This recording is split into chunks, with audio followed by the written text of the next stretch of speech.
namu bar osoo amma jabaa hedduu jira beektaa jagna hedduu jira hayyuun hedduun kan silaa faarfamaan rabbi. Jabaa kanniin jagna kanniin tokkoon namaa quban qabu meetti kaase ebalu akkasuma maaltu jawaartu jijjiirama fideemi si haa jijjiiru afaan kan keechuuf rabbi sin tolin namni jijjiirama fidee namaa kennin abbichu. Yoo kana namaa kennanii kabaasee waan kana hunda olaalammaa olaa isaan jecha takka illee asiin Oromoo gurra buusee bira dabra shaamba. Jechi uummanni keenya gooftaa keenya jedhe Lammaa Magarsaatii miti. Fiildi Maarshaal Biraanuu Juullaati. Yaa uummataa rabbiin maal isiniin jedhe uummata babbareedaa gaarii warra gartee yeroo waa itti qican fudhatee fiigu. Gowwaa forqanni waan qabe gadi dhiisuudha waa adda baafadha akkamaan hin fiiginaan qaccee qabatanii.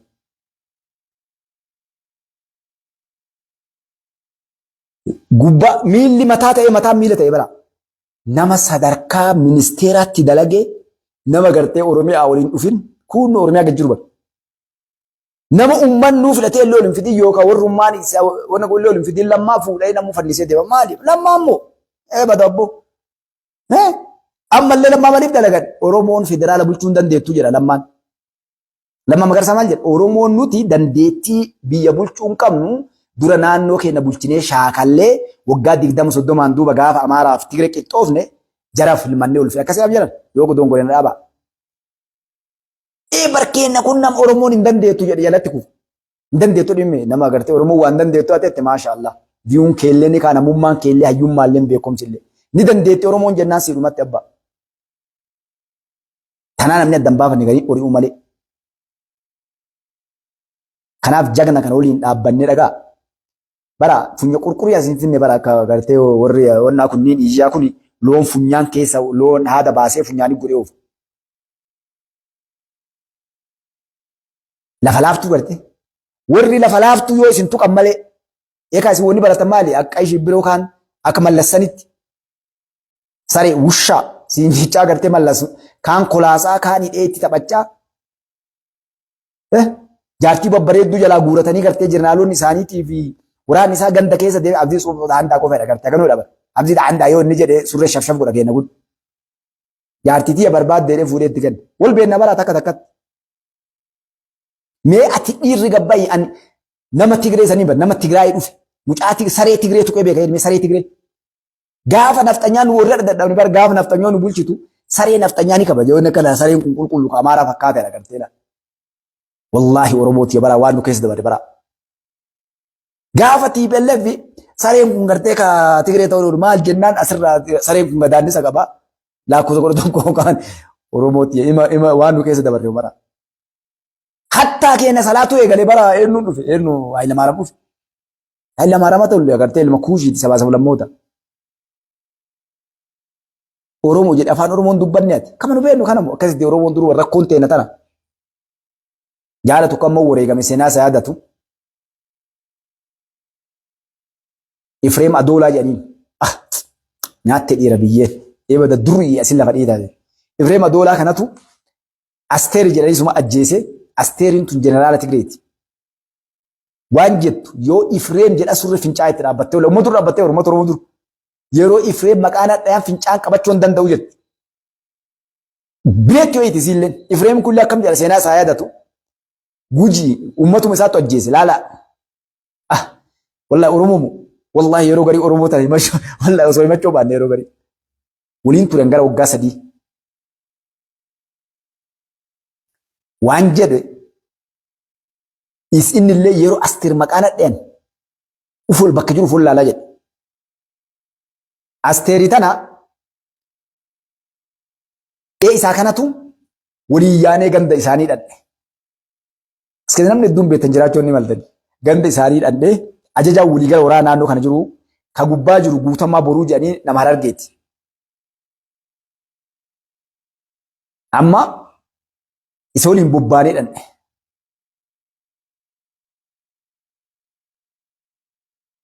Duuba ajajaan keessa mee eenyu nuun jedhan. Jennaan amma ila kun hoggishu jedhanii shaashabannee jira amma waliin jirra. Dagaagaallee lubbuun jira. Achal jiraachuun yoo jaal dagaago jala jira takka takka naa katabe ilmaa jalii cirrifa. Nama 18 taanee gara bobbaanee tankaarfee fudhannee dachaana. Afaan Arsii dhageellee kanatti. Amma inni waliin jira. Saafanoon as Finfinnee jirta. Jaal Saafanoo na geettaa sirtaa asumaan na dubbisillee Saafanoo Tulluu Gujii inni illee. Amma waan nuun jedhan uummanni dhufnee dubbifne. Mee ajaa keessan fidaa'ee nu waliin jira jedhanii akkanni akka goonu dhabne. Maaliif naannoo isaa waan ta'eef uummanni yoo arge warra diina keessa jira maatii isaanii miidhaniif jecha dhossinee dhufne. Anaa jaaldaa kana nam 5 taanee dhufne. Ana akka Tigree ta'ee deema. Gurbaan tokko ajajaa OPDO'ti boojinee maqaa isaa faayina badee. Ajajam Tigreeti. OPDO aja OPDO maqaa OPDO miree akkasuma taaseen inni OPDO ta'an Tigree ta'ee deema dagaagaan faati. Ijoolleen gishuun kun faati namni yaanee dhufne amma ganda.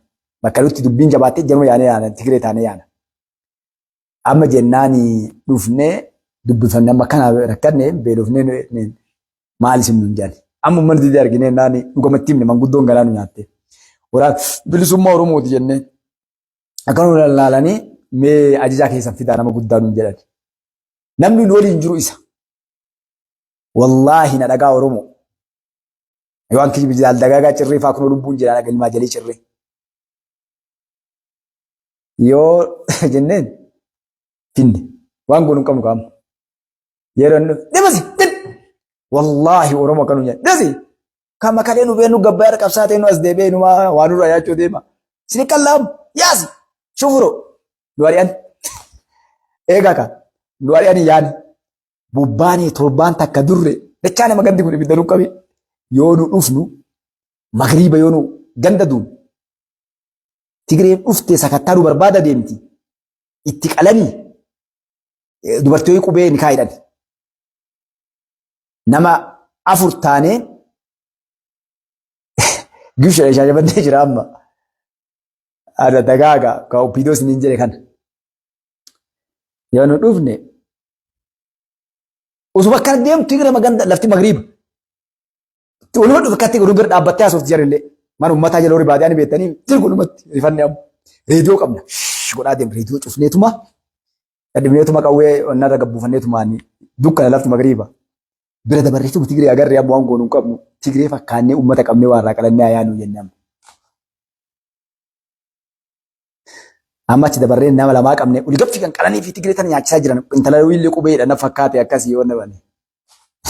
Amma achi bira dabarreeti hoolaa lamaa fi jambii 2 dammu irraa fuunee jaruma lamaan tana baachifnee baanee qaltee jarrummaan amma dagaagaa ajii cirrii kana afaan dubbatanii ijoollee afaan Amaariffaan beekne. Dagaagaa cirrii kun faata afaan Amaariffaan beekan. Warra qabsoo keessa guddatee ilmaa jalii cirriitti. Ijoolleen isaanii 3 namni qabsoo keessatti hojjete. Amma obboroo yeroo gara sa'a 8 akka Itoophiyaatti lafti taate waan nyaanne jara gadhiifnee magaalaa jennee namni. Yaaliin amma yeroo san kaa bakka sanii gadhiifnee baqanne. Amma yeroo dachaate jartaan uummanni dhabee eessa dhaqxeen galtee badaarii uummanni kaawwaltuwaatee dhabanii dhiisan. Jarri yoo eessa dhuftan jedhan hay bar waraanni mootummaadhaa kabraa bar dhufee akkana re'ee fi dammallee akkana nu feenee baannee finnee fi foon qallee nyaachifnee bira arbaa jirra. Yeroo Tigree akkam akka nu gootan Tigree dhaqanii akkam akka nu gootan isinillee qallee kun waraanni keessan kabraallee waa ante absi isaan taasuu kaata horiite Tigreen adda. Maal ni beekti ka waraanni yoo bobba'e reediyoodhaan wal qunnamtii bobbaatii beekti Tigreen waraanaan yeroo isa horiite ganda keessaa yaate Tigreen qawwee ofii malee waan biriin horiite ganda keessaa yaate. As qabatanii bulanii ganama sakattaa kan uqaata halkan kana kunne keessaa ni dabarree amma gaaf kaan aga turree Tigreen nu barbaadde dhabde dachaanii gandatti. Teessini manguddoo amma walitti qabne kaa. Duunne itti amma gandadhu. Duunne koota taateen hambana yaa. Mee guyyaa akkanaa isinitti dhufne akkanatti nu ariitanii. Nutu isinitti aanamoo Tigree isinitti aana. Daratti manguddoon mataa lafa keetti kaa qawwee harkaa qabdaami. Bari yoo ati qawwee harkaa qabdu namu si goofta barabbaa fedhaa ta'u wallaahi uummata keenya waan garaa inni si nyaatu beekte. Amma rifatti manguddoo maal deebiste maal jettime. Amma waan biraa dhabnaan ijoollee hayyu manni keenya kun beektanii gujiin hayyu wallaahi manni gujiidha. Dhagaa ijoollee naa isinitti maal ijaarsu eegeera. Dhagaa jedha. Abboo sun diinni nuun tolu mataa dhayinu biraalee ta'ee nu dhorkachuu omi jabadduun laalle. Kama kennineef kun eebalu fanuurraa garaftee jedhe garte. Namni keenya nama afaan wallaalee inni akka badduun laale nama garii kan inni fuulli isaa akkana jiru nu jibbitee akkas gootattee nama keenya gartee ajjeesuutti kaate garaftee akkana gootee jira kunu. isin dheengadda gaafa nu dhuftan isin ariinee lixxanii dhuftanii nu kadhattanii jarri nu garteen kadhattu ufii kennaa kam qalla jennee fuunee qallaa fi waraanni mootummaa dhufe yoo jedhan namni dubbatu hin jiru ka abbaa keessaa gabbaa fuunee qallaa fi achitti uummata teessifnee maarree ila jarana nuti dhugaa kunis tan nu injifattan silaa amma nuti dhufnee fi dhugaa jirtu san waluma himne nu waan nu isinitti himnu isin nutti himtan maarree waan nu gaara keessa nu yaase danqara keessa nu oofe gartee isiniif saba keenya kanaaf usii taa'ii yennu shabbe liji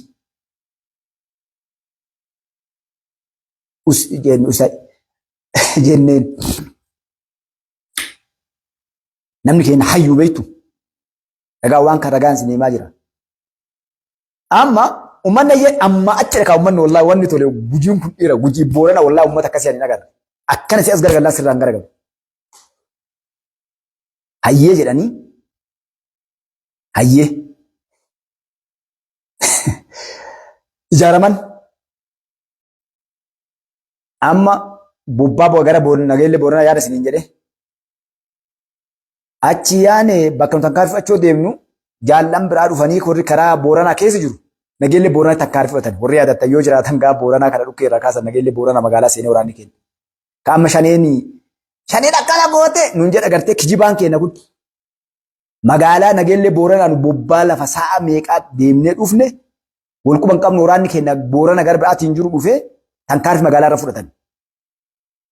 Tiree kan dhukkee irraa kaasanii mooraa keessaasanii matoo 47 fa'aa gaafadha gartee waraana booranaa harargee waraana onnaa dhakaa amma teenoo liga deemtee nama ganda keessa qaltu waraanni bilisummaa Oromoo kaleessa mooraalee waraanaa irra diinaa irra dhaqee tankaarfi fudhata. Bara garaagarummaa waraana bilisummaa Oromoo galle bar nama keenya ammaa kana. Amma duuba kan achiin yoo nu magaalaa jala dhufne tankaarfi fudhate waraanni.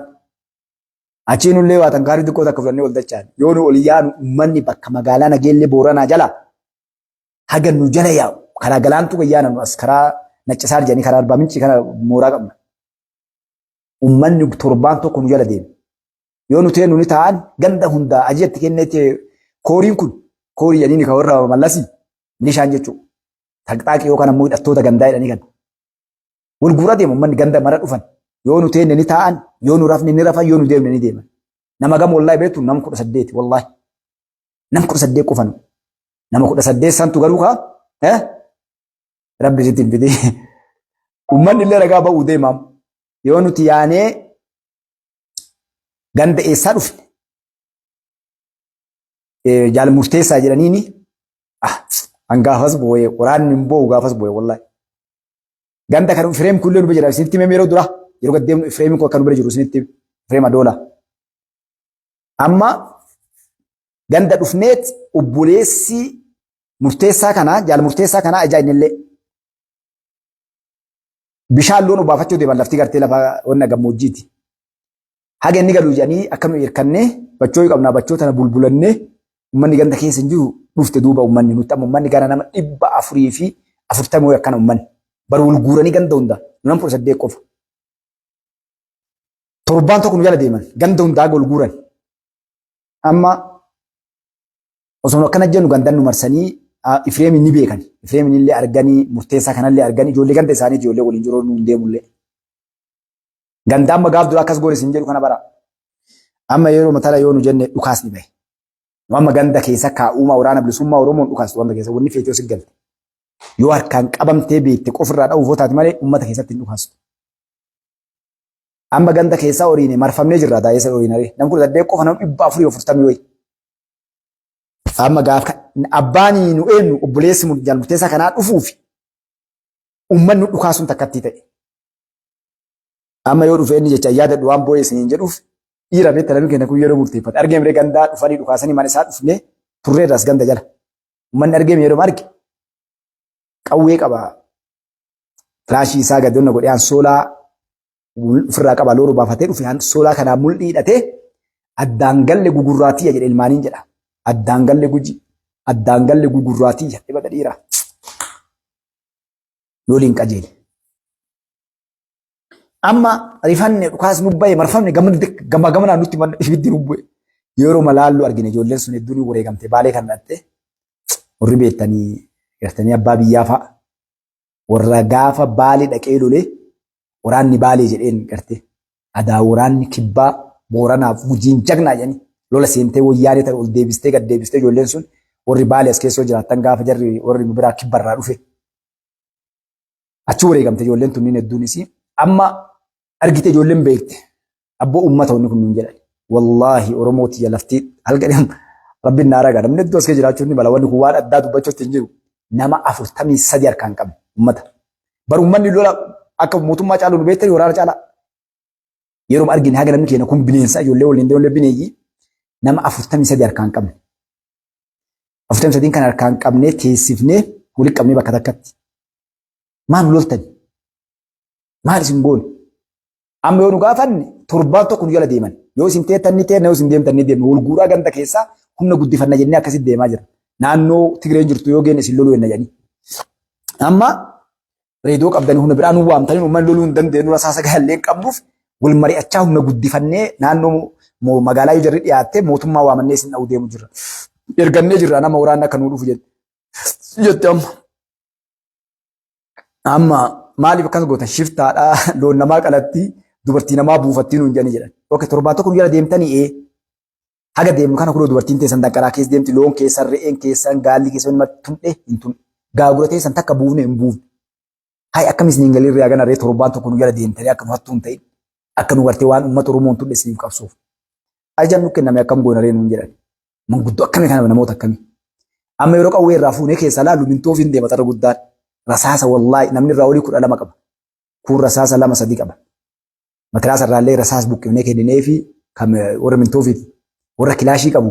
Bakka maqqabne of jajjabeessuunillee rasaasa baafnee kanaan nu loluu hin dandeettanii. Ila Tigreen magaalaa akkanaa jirti Adoola jedhanii naannoo Adoolaati. Adoola jirti Tigreen waan madhaati. Gartee koottaa inni kun ulaa gana gabbuunee isineenna jenneen biraa yaade. Yoo nu diqqoo jenne tabaqatteellee uummata gadhiifnaa 43 warri baqateellee war guurtee ajajaan fuudhee deebi'een laga buune galaanni guddaa laga maceenetu afaan lagaara qabannee amma abboo yoo baane diida kanatti amma gartee lollee nutti hin ta'u jennee afaan qarree lafti kun diida yoo achi baale amma uummanni warri dheesse kun Tigree fuudhee nutti hin dhufanne lagaara qabannee hojii xiqqoo olaanaan hin dhufan gurgure asiinse 50 10 20 30 gara hundaayyaa dhufe uummanni laa qaban amma waan jenne Ifreema Adoola kana nu bira jira. Ajaan amma isiniin jedhe kun jaaran jedhe jaallan ila gandi kiyya amma yoo jarri rasaas takka nutti dhoofte qaqqabaadhaa nuun jedhe amma hayyee jennee nu murteeffannee ni dhoofnanne ambes fira dhoon uummata kana gadhiifnee wallaahi warri nu qabne kun manguddoo waan jette jaranetti dhiirti tun barnama 43 harkaan nu qabdee qawwee keennurraa fuutee laaltee rasaasa kanaatiin loluu hin dandeettanii deemaatii diina Tigreellee dabaladhaati rasaasa illee dabaladhaa koottaa nuun jettee dhiirti tun. Nu isiniif deemna ila torbaan tokko gartee isinin tun dhemee maal loltan nuun jette namoonni jaarsaa ol keetum qawwee fi gurmuu gubbaa kaatee dura qajeele jiisir kara qaba. 5 10 20 30 walumaa jala qajeele namni. Yaa umman abboo warri qaraa nu qabnee gadhiifne dirqamaaf deebi'ee yoo didan Tigree fixa. Hin hidhama yoo xiqqaate ni garafaman. Lubbu namni bara wanni dalagu. Osoo yaatu gara nam 50 qofa deebi. Amma tana haadhuuf nuudhiin jedhu. Namti daraa higgii hadara mangistii shiftaa deeggartanii gartee mootummaa kan akkana gootanii osoo argitan nama 18 qofa dheessina. Jennaan tokko bal'aa wayii kan bira dhaabbatu kijibdu jedheen. Namni duratti dheessisii barjee osoo warri duratti qabame sun dubbateen tolti. Hin deemsa jenneen waan feete deemu mootummaan mangistitti. Jedhee yoo kun qabee fudhatee ka'e bartuu ol kaatee lixxe.